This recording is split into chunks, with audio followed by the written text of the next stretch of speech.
welcome back to CHGO White Sox Pregame, presented by PointsBet.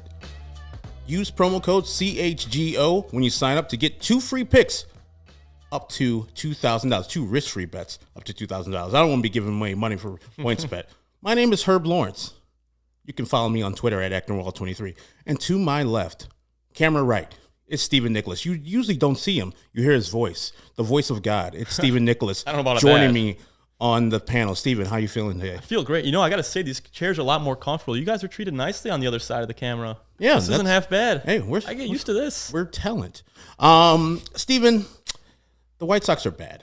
Real bad. And by the way, Sean Anderson is on assignment. We sent him to Lake Geneva for a little R&R. Thank you very much, Sean. I know he's probably still watching because he's a deviant like that. So get your rest, Sean. We'll be good. Post-game, we'll have Steven also here and our guy, Jarrett Willis. So we got you covered for a White Sox winner today. No, we don't. Steven, the White Sox are really bad at baseball right now. Pitching, they're pretty good. So I will not put the pitchers in this category. But before I start on my rant, what do you feel about how the White Sox have performed 37 games into this 162-game marathon? The starting pitchers have been playing better than I could have expected, especially with Lance Lynn out. We know Dallas Keuchel, for lack of a better term, is shit. Yes. And yet the starting pitching has been great. And I like it. Swearing early. That's yeah. You've caught on to us. You know how many times I'm behind that camera and I just want to let loose, but I got a job to do. You know? They earned our swearing on this side of the glass. Right. So definitely 100%. And I don't know, like I got a laptop today. I feel weird on this side of the chair. Like I got the CHGO little tag there. Should I cross my legs? I can't do that. Sorry, guys. Sorry, I'm not got there. But yeah, continue. I'm sorry for interrupting you. The bullpen has been inconsistent, but I think you and I could agree they're going to be fine. Yeah. You got Hendricks at the back. You got Graveman. I think Joe Kelly's going to turn it around. Aaron Bummer, when he gets back, he should be better. Mm-hmm. I'm not worried about the bullpen. I'm not worried about the pitching in general. The offense, on the other hand, where did it go? I mean, I get it. Eloy's out. Yeah. He's not going to make that big of a difference where you can't score 5 damn runs in a game. Mm-hmm. That's not, and I like that we have this bobblehead right here. I don't know how close you guys can see it. Jose Abreu's bat is not in his hand. It's a perfect metaphor for this White Sox offense. I don't know where it went. The bobblehead lost it, and sort of the White Sox offense. They've got to figure this out because they're a team that's better than this. We're supposed to be competing for the division and hopefully a lot more. And right now it looks like a team that's competing for the number 1 pick instead. And Stephen Niss says, first you take our timely hitting, and now Sean is gone. When will it end? Yes, the White Sox terrible offense has killed Sean. I don't even think he's on vacation. I think he's just hiding from this offense. Yeah. He can't watch it anymore. You guys have eyes and ears, so you know how bad the offense is. But I wanted to compare it to last year's offense, about the same amount of games. It's about the same amount of plate appearances. So this year, 1344 in plate appearances. Their slash line, 228, 283, 350. And for those who are not initiated, average on-base percentage slugging. Last year, 1,333 plate appearances. Want to take a guess of how much better they were on the slash line? Just like I said, it's 228, 283, 351, Steven, for this year. What do you think they were last year? I'm going to give them 260 on the batting average. Mm-hmm. I'm going to say a 323 OBP. Okay. And the slash, this is where I'm getting a little concerned here. And slugging, they were? Remind me again, what was this year's slugging? 351. 51. I'm going to say Remember, there was no Eloy at the same time, just like pretty much this year. I'm going to say 397 because your mean was still mashing. You were under. You were right on the average. It's 261. That's pretty good. 345 for on base last year at 1,300 plate appearances to this year's 283. Last year, they were slugging 407 at the same time. I should put this on mute. This is making little click sounds. I'm going to slack. We work in a real office, guys, so we get slack of people doing things. But that's how woeful this offense has been this year. Like, they're 40 points down in average, like 60 points down in on base, and almost 50 plus down in slugging percentage. It's so terrible this year with pretty much all the same players. You just like substitute A.J. Pollock in this lineup instead of Adam Eaton. That should have been better. Yeah, instead of Adam Eaton. So what are we doing? Like, I know that it's not necessarily the fault of Frank Menachino because hitting coaches at this level do very little. They set the standard down for the minor leagues, but by the time you get to the major leagues, you're a professional hitter. Hitting coaches you're not going to be listened to too tough, especially established veterans. Just a bunch of guys who are coming with bad approaches, coming up versus not really tough opponents, but failing more times than not. I don't know what's going on. I don't know how to fix it. And I know the White Sox don't know how to fix it, because if they did, they would be better than they are. What is your solution to this, Steven? What do you think about the White Sox hitting this year as opposed to last year? I think positive regression is going to happen at some point, but it shouldn't be taking until late May to get there. I'm not blaming the hitting coach. It's not great, and whenever you see a bad offensive performance like the one we've seen in the past 37 games, the gut reaction is going to be, let's blame the hitting coach. And I'm not saying he's not 100% to blame. Maybe he's partially to blame. Maybe he's not. I think the approach is what the problem is here. We're not taking pitches. These starting pitchers that aren't very good are going deep into games. And because of that, when you should be seeing more pitches. Yeah. If you're not seeing pitches, the guy behind you isn't going to see those pitches. And it's this terrible chain reaction that's going on right now. And we'll get to the pitching matchup a little bit later, but this is a guy that you should attack. And Jesus Shuttlesworth earlier gave some of the stats on the guy who's pitching today, and Carlos Hernandez for the Royals this year. He's really bad, but versus the White Sox, he's really good. I'll get Carlos to that. Rodon versus us. Damn straight. What's up, Lucky Spags? Shane, what's going up? What's up, Herb? And Ravi has my answer.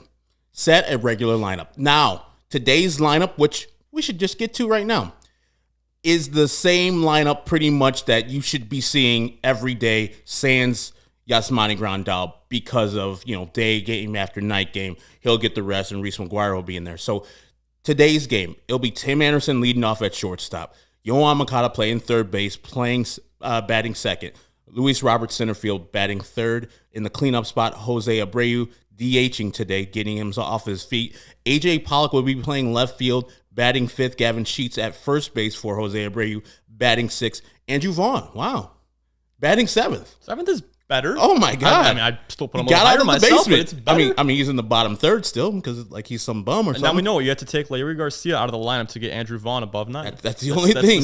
That's the only thing. Reese McGuire will be playing for Yasmani Grandal, or is it Yasmani Grandal playing for Reese McGuire as far as catching? Because he plays just as much as Yasmani Grandal at catcher, at batting eighth, and then Josh Harrison back at second base, batting ninth. And that lineup right there. If you just said that to somebody before the season started, people are like, hey, man, I don't see a lawyer in there, but damn, that team is going to be hitting some home runs. They're going to be getting on base a bunch. They're going to be doing some damage. Not the case yet. I'm just very disappointed in most of these players except for Tim Anderson and Luis Robert. But Luis Robert sometimes is just so frustrating, because you see the talent. And our guy, JJ, Luis Roberts' 53% ground ball rate is absurd. And yeah, it is absurd. He should be hitting the ball a little bit more line drives / fly balls. We could sit here and complain about that, but at the same time, he hasn't been the problem. He's got a 286 batting average. That's the second best on the team, behind only Tim Anderson, who's still on pace to be among the league leaders in batting average and compete for a batting title again. He's the one constant in this lineup the last 2 seasons. Yeah, and Tim, for whatever you don't like about him on defense, I thought last night he played his most complete game. The first pitch of the game, he's going to be swinging. So is Zach Greinke. Drove that ball to right center field. Almost a double, but Whit Merrifield's perfectly played there, caught the ball. Then the man goes out and hits 3 singles. I mean, he does it the same exact way. You're going to throw him outside, he's going to serve it outside. These batters with the White Sox, they see outside pitches, firstly versus Zach Greinke, who throws 92 at most, and he's around like 85 for the other pitches. You should be sitting deep and trying to do what Timmy did. Serve it to right field. If he's going to be throwing it out there, there's nothing that Zach Greinke can throw past you. But, 4 strikeouts later, apparently there is. Somehow it's over again. The process of the White Sox batters is what's making me mad. You saw so many outside sliders, changeups, sinkers that they're trying to pull, or they're way early on. What are we doing? What's the plan versus Zach Greinke? He doesn't have a power fastball anymore, so why are we trying to pull him? See the pitch a little longer like Timmy does, and get the ball deep, hit the ball to right field. Leury Garcia, 2 for 3 last night. Same thing. Saw the ball deep. You got a single to left, got a single to right. Leury Garcia, not in the lineup today. and he was doing well versus Zach Greinke. Don't tell me you're going to ask for Larry back in the lineup now. Okay, I'm just checking. I weirdly woke up today. I was like, Larry's not in the lineup. Kind of miss him. Wow, the man's on the Mendoza line again. He's at 200. He's one of our best hitters. That's sad to say. He's one of the people that is higher than like Yasmani Grandal. AJ Pollock's starting to hit right now, but he was been on the interstate this whole season. I'm very confused about what the whole White Sox approach is, and it's not the coaches. It's not Tony La Russa, even though I'll give him shit when he does something bad. This is this team. And versus this pitcher specifically, they should be taking a lot of walks. A lot of walks because he is terrible.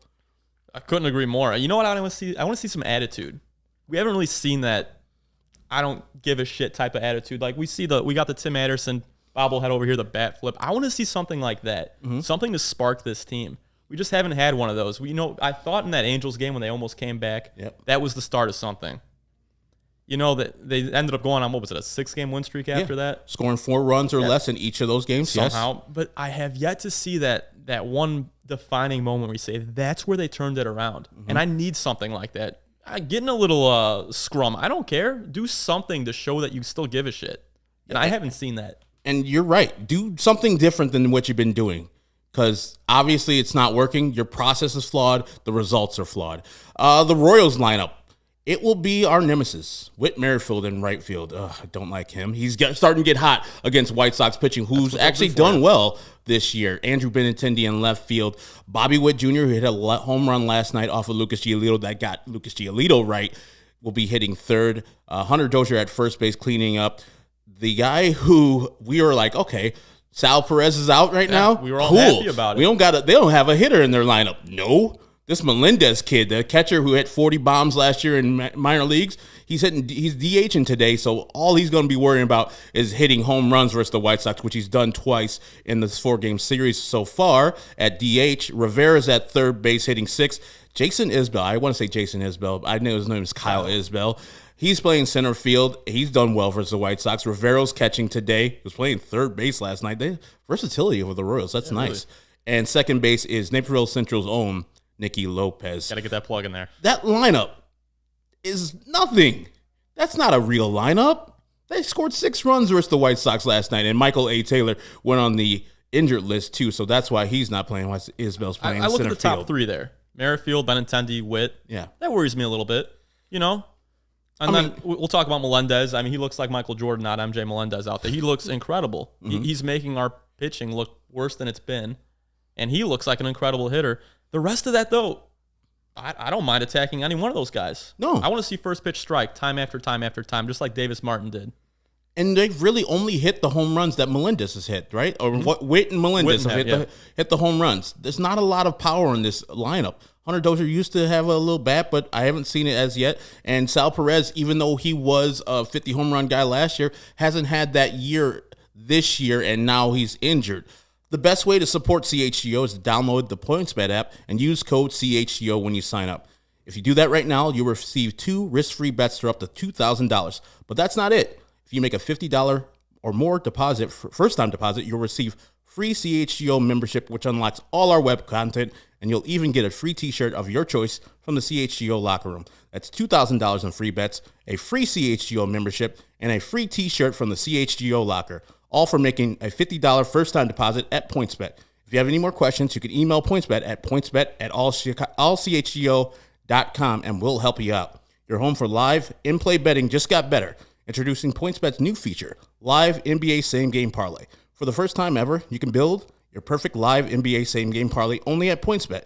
Combine your favorite bets at any time during the game. Want more? You can also boost your live same game parlays. Watch live, parlay live, boost live with PointsBet. And now, online sign-up is available in Illinois. You can download the PointsBet app right now and register your account from start to finish on your phone. So what are you waiting for, Steven?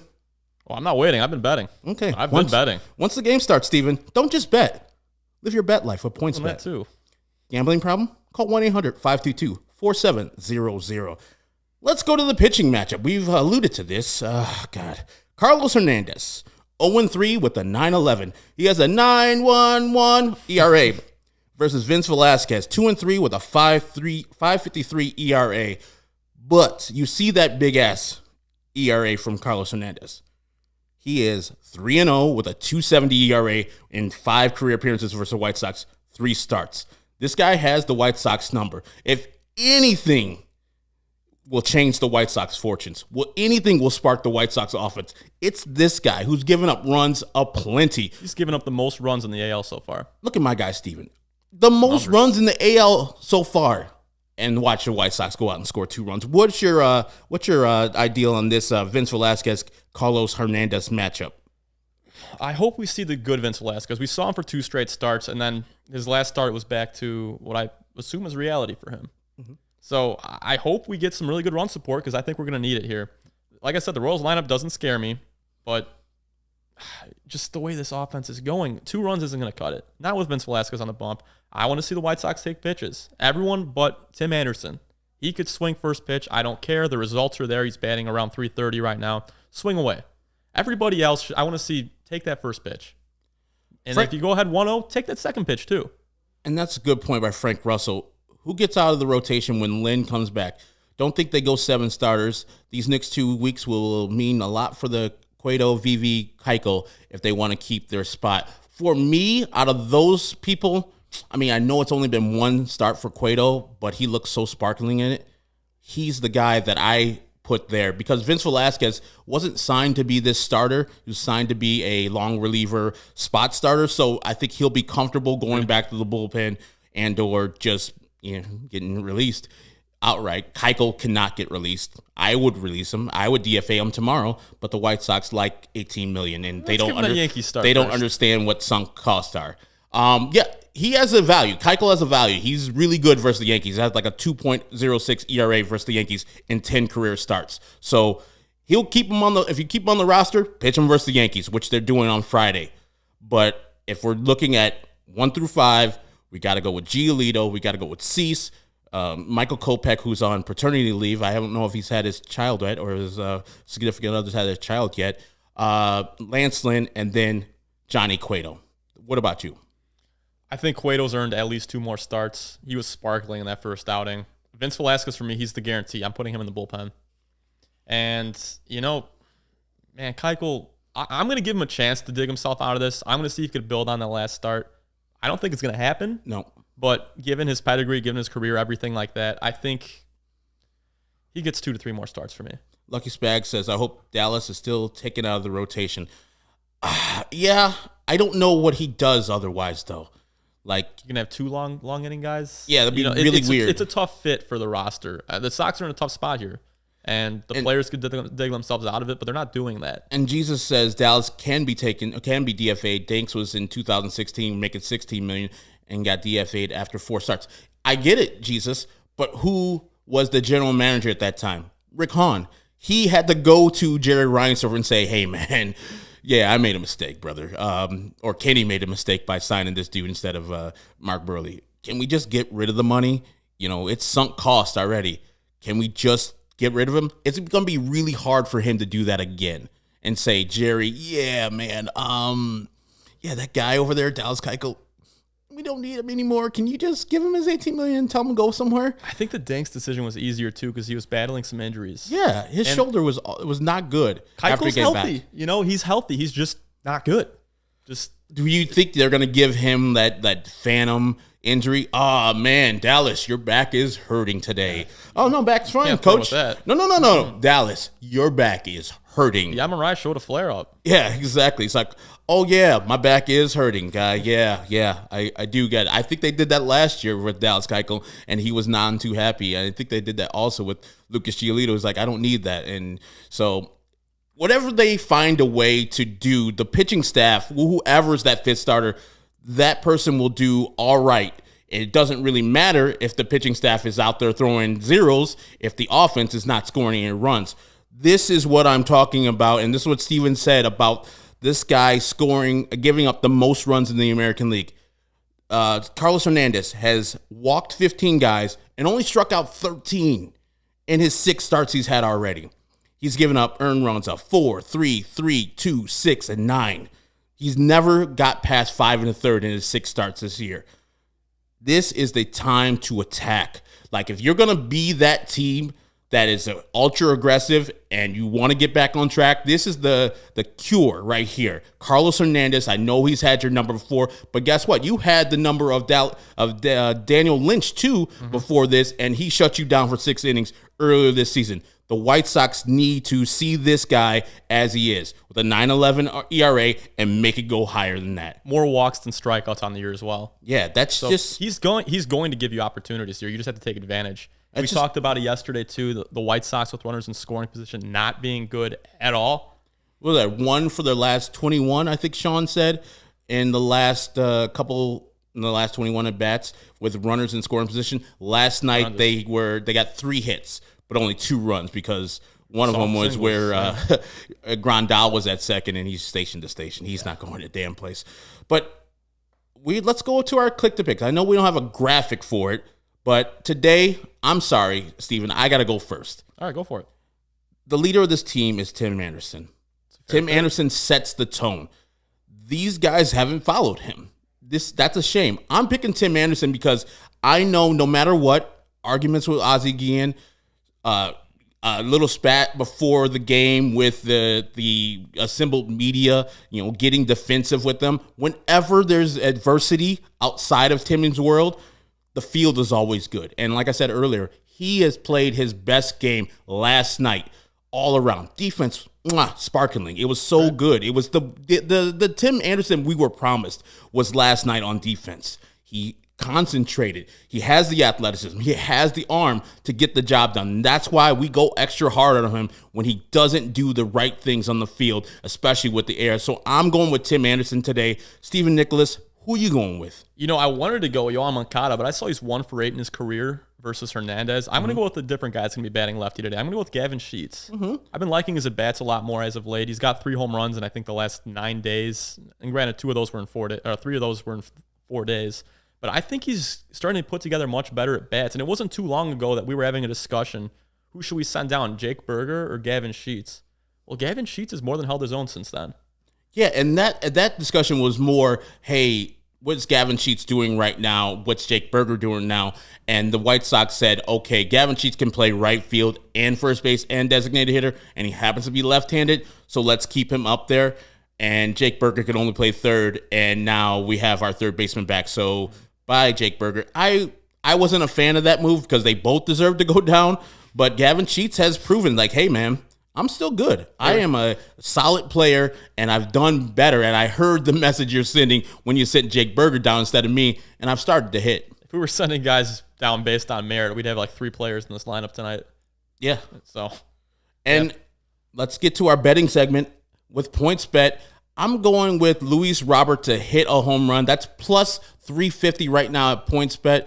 Luis Robert, yes, he has been struggling, but this is the team he does the best with. And Lucky Spag says Robert with the bomb today. He's going to go with him as his click to pick. And Alec Ass is going with Yo-Yo. He was taking your guy. He says, I don't care about that 1 for 8 that you just cited.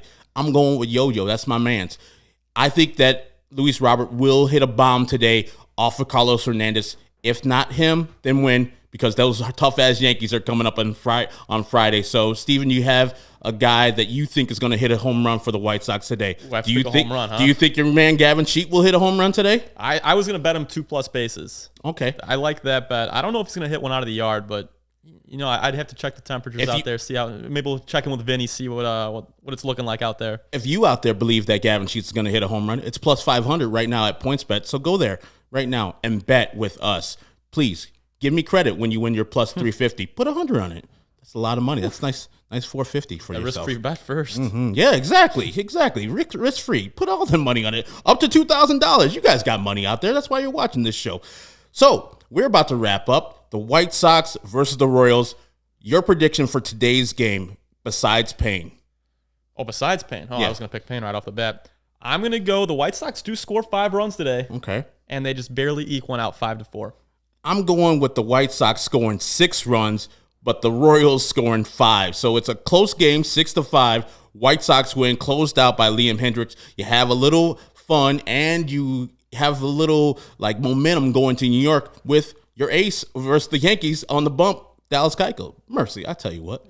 So for Stephen Nicholas and our great producer, Jake Spot Flanagan. duty. You did great today. Our general manager / great producer, Jake Swiss Flanagan. Army knife. My name is Herb Lawrence. You can catch us in the post game. It's going to be me and Jarrett Willis, and I know Steven's going to be here. She's going to be chiming in. back So behind the camera. when the White Sox win this game, firstly, thank me because we have predicted it, and then secondly, join us here on the CHGO White Sox post game. See ya for now.